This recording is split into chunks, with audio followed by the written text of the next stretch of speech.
J'ai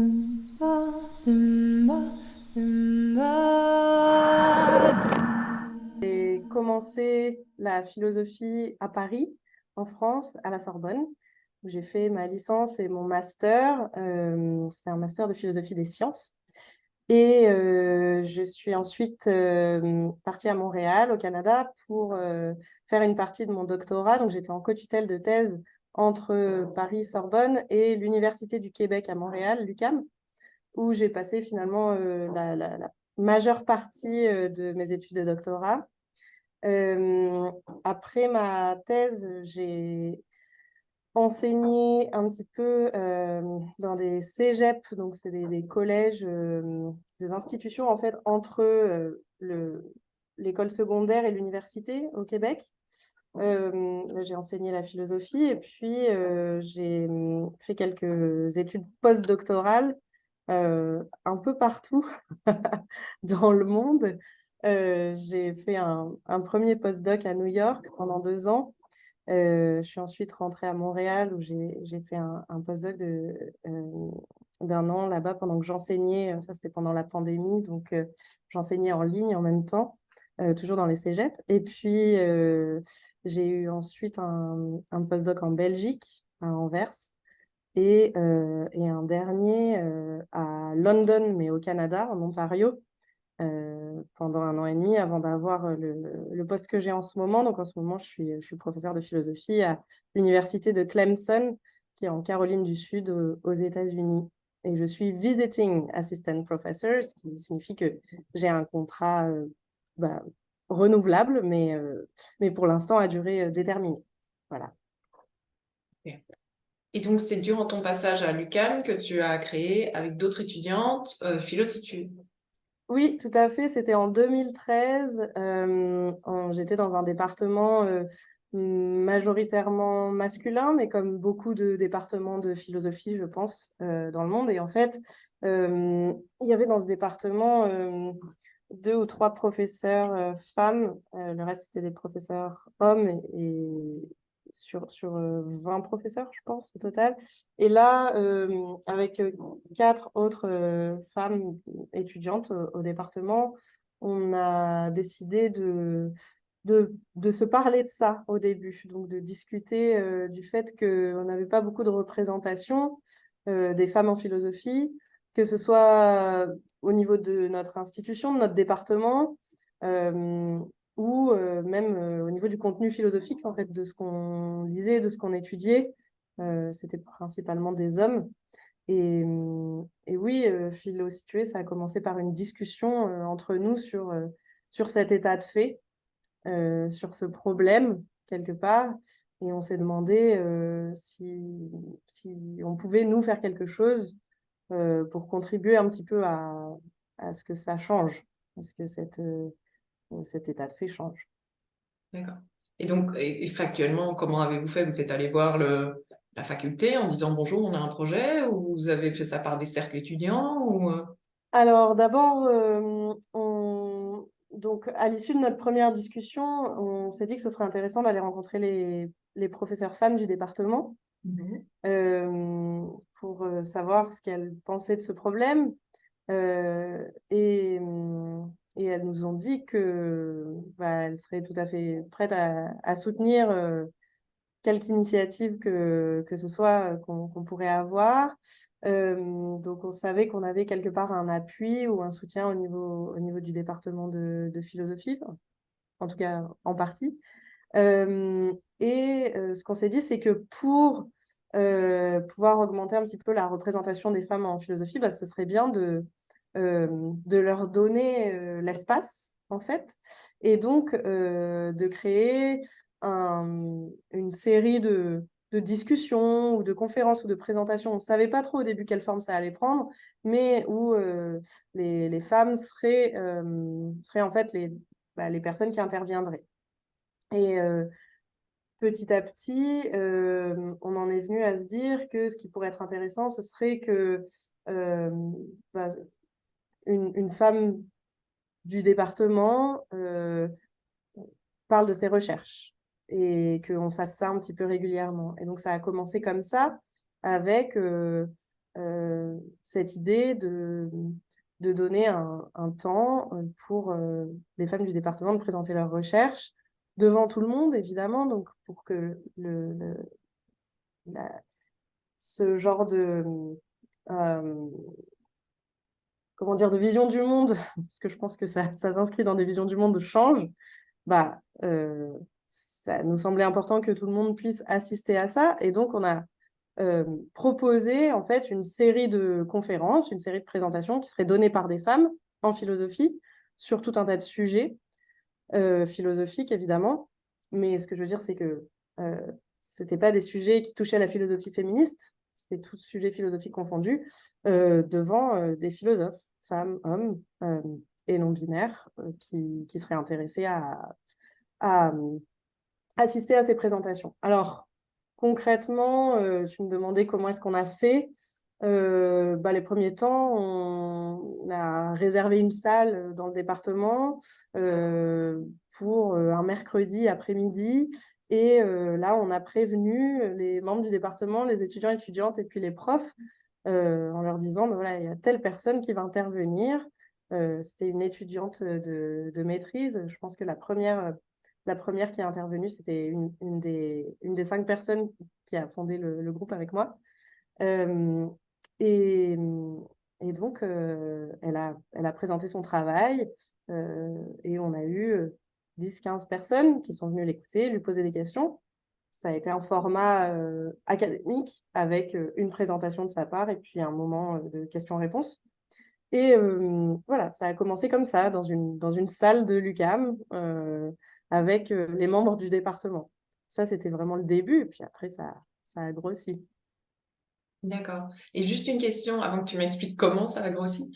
Euh, Est-ce qu'il y a un cours de philosophie féministe à l'UQAM ou pas? Est-ce que ça faisait partie du cursus? À l'époque, je pense pas, non. Mais il faudrait vérifier. Mais je sais que ça fait partie du cursus, oui. Je pense pas que ce soit un cours obligatoire. Encore une fois, à vérifier parce que je suis sortie de l'UQAM il y a quelques années, donc je veux pas dire de choses fausses. Moi, j'ai fait mon doctorat, donc je ne suis pas passée par tout le cursus bac, maîtrise obligatoire, et donc il n'est pas impossible que maintenant il y ait un cours qui soit requis.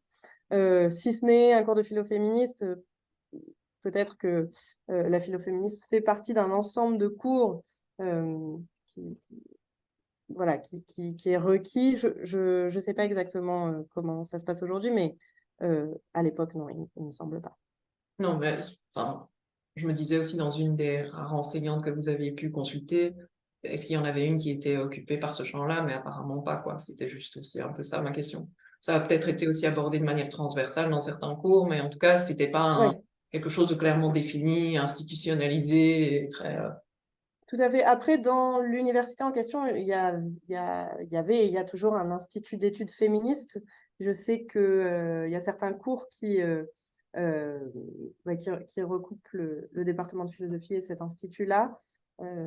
Et donc là aussi, il faudrait voir à l'époque si c'était le cas. On a fondé ça en 2013, donc ça fait 10 ans.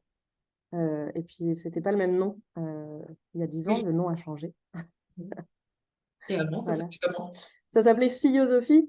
Et on a changé le nom il y a quelques années, plus récemment, parce que on a voulu avoir une approche un petit peu plus intersectionnelle, qui soit moins basée sur une binarité homme-femme, justement, et qui tienne compte du fait que il y a d'autres minorités de genre que les femmes. Et philo-situé, ça faisait explicitement référence aux femmes, aux filles, en ne tenant pas nécessairement compte des autres minorités de genre, ou en tout cas en les mettant pas du tout en avant. Donc voilà, on a voulu changer le nom.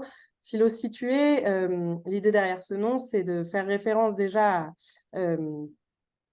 aux standpoint theories, donc les théories du point de vue situé qui en fait, prennent pour point de départ l'idée que la connaissance euh, euh, ne peut être objective quand elle part d'un seul point de vue, et que pour fonder la connaissance du mieux possible, si je peux le dire un peu vulgairement. Ce qu'il faut, c'est multiplier les points de vue.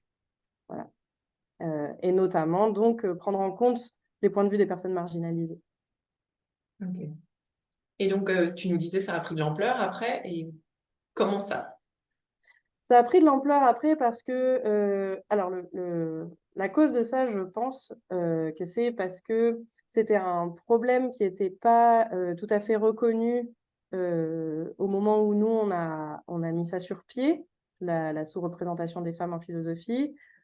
C'était considéré comme le résultat probablement d'un choix. Après tout, pouvait-on entendre, les femmes n'ont pas moins le droit que les hommes d'étudier la philosophie. Donc, le manque de représentation n'est que le résultat d'un ensemble de choix qui est différent chez les femmes et chez les hommes. Euh, c'est un exemple parmi tant d'autres, mais l'idée, c'est que le problème a été de plus en plus reconnu et pas nécessairement grâce à nous. Je pense que ça fait partie d'une évolution morale du monde en général, enfin, en tout cas de certains endroits du monde et de certains milieux. Qui reconnaissent que bah, la discrimination envers certains groupes n'est pas réglée et continue et qu'elle se manifeste dans la représentation et le manque de représentation des minorités de genre, notamment en philosophie, mais ailleurs aussi. Et donc ça a pris de l'ampleur parce que ce problème a été de plus en plus reconnu. Et donc, notre entreprise a été de plus en plus vue comme quelque chose de légitime et d'important alors que ce n'était pas nécessairement le cas au début. Et donc, au début, on faisait ça voilà, dans une salle de l'UQAM en envoyant un courriel aux gens du département. Et puis, petit à petit, on a diffusé l'information dans d'autres départements ou dans d'autres universités aussi à Montréal. On a demandé de l'aide financière aux associations étudiantes. On a demandé de l'aide financière au département de philosophie. Et puis, petit à petit, on a fait des demandes de bourse un peu plus importantes. On a participé à des concours de bourse et on a obtenu des montants d'argent plus importants qui ont fait qu'on a pu commencer à inviter des professeurs de philosophie ou euh, des, ouais, Des chercheuses? chercheuses en philosophie, excuse-moi, qui venaient d'ailleurs. Et donc, on a pu se permettre de les faire voyager, de les faire venir à l'UQAM. Et pour ça, évidemment, il nous fallait un budget. Et, ça a créé une visibilité aussi au sein du département, je pense. Donc, il y a, on a reçu de plus en plus de monde, le public a grossi de plus en plus. On a pu, grâce aussi à ces subventions, bah, construire un site internet, donc diffuser l'information un peu plus globalement. Voilà, donc ça a pris de l'ampleur, en effet. Et dans vos retours avec les étudiants, étudiantes, vous avez aussi senti qu'il y avait un intérêt pour cette approche, enfin, que la quantité, enfin le nombre de gens qui venaient assister à ça étaient sensibilisés au fait qu'il y avait une véritable dimension, une tentative de visibiliser plus les femmes, ou c'était, ils auraient très bien pu venir parce que justement il y avait des thématiques différentes et que c'est toujours intéressant d'aller à des présentations en philosophie. Mais est-ce que vraiment les gens venaient avec cette accroche particulière ou pas? Alors, c'est une question difficile parce que on posait pas nécessairement la question aux personnes de l'audience, mais c'est sûr que il y avait au début des personnes qui étaient sympathiques à la cause et pas beaucoup plus. Et puis, on a eu quelques difficultés au début, notamment les premières demandes d'aide de subvention qu'on a faites au sein de certaines instances ont été refusées sur le prétexte que c'était pas suffisamment inclusif puisque c'était que des femmes qui présentaient et c'était pas ouvert aux hommes. Donc ça a pris un petit peu de temps avant que ça évolue.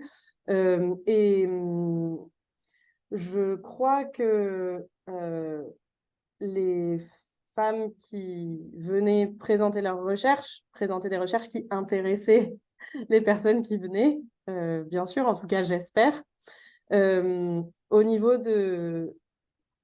la réalisation de ce problème et en tout cas de ce problème de sous-représentation et l'importance que ça, que ça change, oui, il est possible qu'il y ait des gens qui soient venus pour vraiment soutenir le projet, même si ils ou elles n'étaient pas nécessairement particulièrement intéressés par le sujet en question. Euh, c'est certain qu'il y a des personnes qui venaient avec ce but-là aussi. Ouais, ouais, c'est sûr. Ok.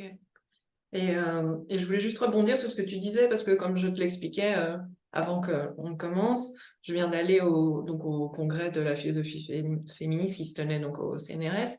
Et en fait, une enseignante qui faisait partie de l'Institut des études de genre parlait du fait que ils ont souvent des propositions de projets en lien avec le féminisme dans énormément de champs académiques, mais que les deux dans lesquels ce type de projet ou de demande étaient les moins représentés, c'était la philosophie et le droit. Et j'ai trouvé ça vraiment intéressant, donc je pense que ça répond vraiment à ce que vous aviez déjà pointé à ce moment-là, et ce que vous avez essayé de mettre sur pied, quoi. Je serais curieuse de savoir, d'en savoir un peu plus sur ce qui se passe en droit aussi. Oui, mais on pourra en reparler après si tu veux. Mais Oui. après, moi, je me demandais quel serait le numéro 3. Justement, je me demandais si en sciences, ça passait mieux, ce type de questionnement ou pas. Mais bon. Et après, justement, mais tu as un peu anticipé, mais c'est logique, sur mes questions, mais j'aurais été même plus frontale que ça. Est-ce que vous avez eu des véritables mouvements d'opposition, ou des réflexions, ou du sabotage non caché sur le fait que c'était avec une espèce de soubassement féministe ou pas? Oui, oui. Ok. Oui, des réflexions qu'on nous rapportait. Telle ou telle personne dit ça, pense ça. Euh, de gens en philosophie et d'ailleurs. Et puis, certaines d'entre nous ont reçu des messages anonymes indiquant que euh, voilà, que notre entreprise était tout à fait discriminatoire, qu'on était en train de saboter la philosophie et le département et qu'on était en train de créer une culture extrêmement problématique au sein du département. On a été plusieurs à recevoir ce genre de choses. Bien sûr, on a eu beaucoup d'opposition. Euh, c'est- alors, c'est pas frontal, au sens où généralement, les personnes qui font ça ne dévoilent pas leur identité. Euh, mais euh, mais c'était très explicite. Oui. D'accord. Et donc, vous avez tout de même pu continuer à développer ce projet, parce que donc vous avez trouvé des subventions de plus en plus importantes. Donc moi, j'avais vu, je te disais, hein, j'avais regardé votre vidéo de présentation, Oui. enfin la vidéo de présentation qui est présente sur le site. Et donc, en parallèle au fait que vous avez pu en plus faire venir des gens de plus en plus loin, ici j'entendais que vous faisiez venir des gens d'Europe, mais vous avez aussi pu mettre sur pied une bourse. Oui. Alors, en effet, en fait, donc aujourd'hui, moi, je fais plus partie de l'équipe de Philo Situé parce que bah, c'est un projet étudiant et puis je suis partie de l'institution et donc et je suis très contente que le projet continue et je vois toujours que les conférences continuent et sont fascinantes en fait. Enfin, l'équipe reçoit vraiment des gens ouais, très, très, très intéressant et intéressante. Et donc, quand on a mis sur pied cette bourse, l'idée, c'était avec l'argent qu'on avait reçu, de pouvoir en fait soutenir certaines personnes en philosophie qui auraient besoin de soutien financier et qui faisaient partie euh, d'un d'une- d'un groupe marginalisé.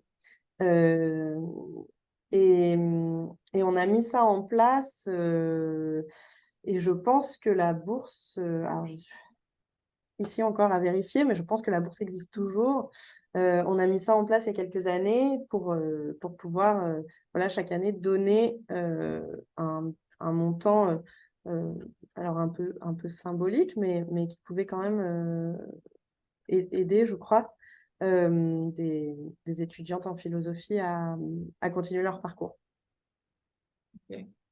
Et vous avez aussi créé, enfin, donc dans la vidéo, il y a également fait mention d'une liste de femmes philosophes, mais peut-être que ce qui est déjà plus en lien, vous avez aussi noté qu'il y avait une disparité en fait dans la représentation des étudiants, parce que vous parlez du décrochage qui est plus fréquent chez les jeunes femmes que chez les jeunes hommes, ou pas jeunes, hein, mais donc les étudiants et étudiantes en philosophie. Et est-ce que la bourse visait aussi ça? Enfin, je veux dire, est-ce que parfois c'était vraiment fait pour des étudiantes peut-être qui venaient vous signaler le fait qu'elles étaient en difficulté ou pas? Oui, oui, la bourse va dans ce sens-là, en fait. Donc, le décrochage, on pense que le fait que ça affecte plus les femmes que les hommes, et je pense que ça affecte aussi plus les personnes qui sont dans des situations socio-économiques plus difficiles, les personnes racisées, en fait, les groupes généralement marginalisés. C'est que, donc, pour ce qui est des femmes, le, la, le fait que la représentation soit si basse, déjà, fait en sorte que la philosophie ne semble pas être un milieu dans lequel les femmes bah, se, se trouvent, se développent et euh, réussissent.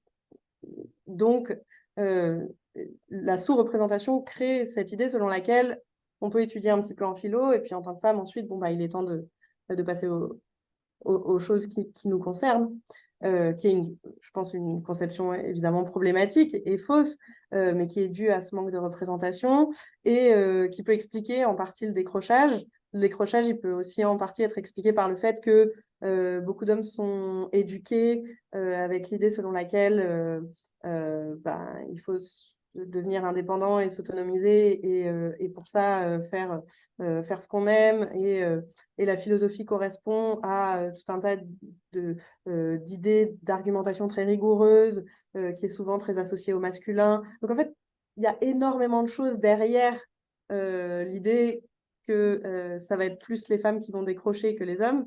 Les femmes ont beaucoup plus de responsabilités qui leur sont un petit peu euh, enfin, qui sont considérées comme leurs revenants dans tout ce qui est le care, le prendre soin, la famille.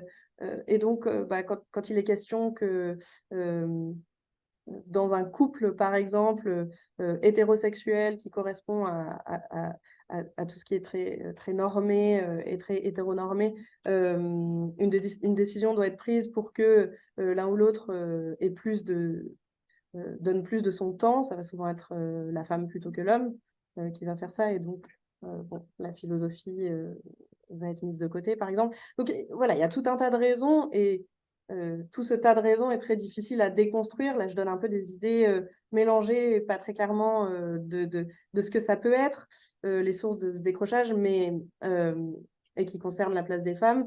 Mais l'idée était bah, en donnant un soutien financier, peut-être que des femmes qui seraient prêtes à décrocher parce que vraiment financièrement, c'est trop compliqué, c'est trop lourd, bah, pourraient continuer un petit peu et voir qu'elles sont soutenues.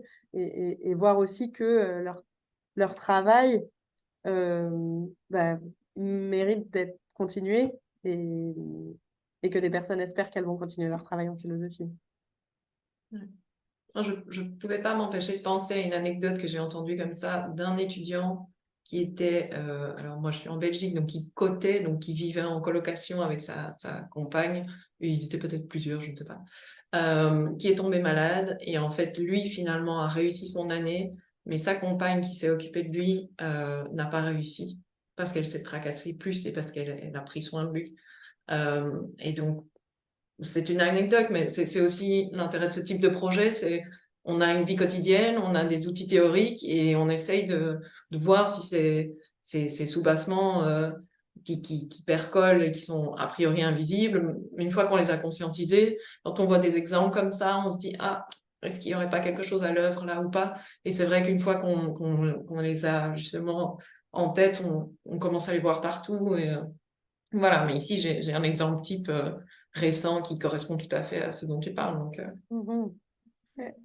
Ok, et donc, et pour la liste, alors, dans cette idée alors de continuer à Ah oui. visibiliser et soutenir et valoriser, Oui, alors là, l'idée, c'était parce que, bon, avec le manque de représentation, c'est pas seulement qu'il n'y a pas beaucoup d'étudiantes ou qu'il n'y a pas beaucoup de professeurs femmes en philo, mais c'est aussi que ce qui est étudié en philosophie, c'est surtout des hommes blancs et morts pour la plupart, et que donc ce prétendu canon, il y a l'idée un peu préconçue bah, qu'il est rigide parce que la philosophie est faite par des hommes. Mais ce qui nous a semblé évident, c'est que bon, c'était pas le cas, et ça demandait pas qu'on arrive pour que ce soit su. Beaucoup encore une fois, chercheurs, chercheuses et de gens qui travaillent en philo étudient des femmes. Le canon peut être complètement revisité. Et l'idée derrière cette liste, c'était de montrer en fait que bah, déjà, il y a beaucoup de femmes philosophes, et puis de donner des outils concrets pour des personnes qui voudraient diversifier un petit peu leur plan de cours, par exemple, pour pouvoir le faire. Donc, on a fait toute une liste avec euh, des, des recoupements par thème. Donc, pour chaque thème de la philosophie qu'on avait identifié, évidemment, il y en a beaucoup plus que ce qu'on avait identifié, mais on avait tout un tas de sources voilà, d'auteurs femmes qui pouvaient être utilisées. Et, et cette liste a un petit peu circulé, et puis je pense qu'elle a même été modifiée depuis, et puis complétée, parce que c'était juste une ébauche à l'époque. Faudrait peut-être trouver le résultat actuel, s'il existe encore quelque part. Je pense que c'est le cas. Mais c'est une liste qui peut constamment évoluer, je pense. ok, mais ça a été un des points soulevés au congrès féministe, justement, un des premiers points à mettre sur pied. Le premier projet, c'était celui-là, donc vous voyez, le Canada est toujours bien, bien plus avancé sur ces questions-là que l'autre côté du monde, mais on y travaille, on y travaille. C'est bien. Ok. Ouais, bref, il y a des problèmes partout, mais c'est vrai que oui, il y a quelques mouvements comme ça qui commencent au Canada, c'est vrai. Ok, parfait, je te remercie. Et maintenant, j'aurais voulu entendre justement dans cette optique, si tu es d'accord, bien sûr, Mm. une présentation de ton domaine de recherche. Dans quoi travailles-tu, toi? Ouais, d'accord. Eh ben, moi, je travaille en philosophie de l'esprit et en philosophie de la psychiatrie. Alors, bon, la philosophie de l'esprit, c'est lié à, à l'esprit humain, donc à la façon dont on traite un petit peu l'information qui nous entoure. Et je m'intéresse particulièrement à la question des émotions et de la conscience. Et donc, tout ça se regroupe un peu sous le concept qui m'intéresse beaucoup de ressenti. Qu'est-ce que c'est que le ressenti? Comment ça marche? Où est-ce qu'on le trouve dans l'humain, dans le corps, dans le cerveau, et puis bah, aussi potentiellement dans ce qui n'est pas humain, dans les animaux par exemple, non humains. Je travaille pas particulièrement sur la philosophie animale, mais oui, ce qui m'intéresse, c'est la question des émotions et de la conscience émotionnelle. Qu'est-ce qui se passe quand, en fait, on est conscient de ce qu'on ressent? Qu'est-ce que c'est ça? Est-ce qu'on peut ne pas être conscient de ce qu'on ressent? Ça, c'est une question qui m'a occupée pendant beaucoup d'années. Et par ailleurs, je travaille beaucoup sur l'autisme. J'ai beaucoup travaillé sur l'autisme et sur ces questions-là appliquées à l'autisme, donc aux différences entre personnes autistes et personnes non autistes dans le fonctionnement de la conscience émotionnelle. Donc, comment est-ce que les personnes autistes et les personnes non autistes se rapportent à leurs propres émotions, se rendre compte qu'elles sont en colère, se rendre compte qu'elles sont tristes, etc., etc. Et cette étude-là de l'autisme m'a menée à ce champ qui est la philosophie de la psychiatrie, qui commence un petit peu à émerger depuis quelques années, enfin, dont on entend plus parler, parce que ça a émergé il y a un moment maintenant, mais dont on entend plus parler ces dernières années. Et ça m'a fait m'intéresser à des questions un peu plus fondamentales, un peu plus théoriques sur Par exemple, qu'est-ce que c'est qu'une catégorie de la psychiatrie? Est-ce que c'est nécessairement une pathologie ou est-ce que ça peut être autre chose? Et dans le cas de l'autisme, je m'intéresse au mouvement, par exemple, de neurodiversité qui promeut une inclusion et une reconnaissance des personnes autistes plutôt qu'une pathologisation. Je m'intéresse à l'impact de ces mouvements-là sur la connaissance scientifique de ce qu'est l'autisme. Voilà. C'est en gros ce sur quoi je travaille.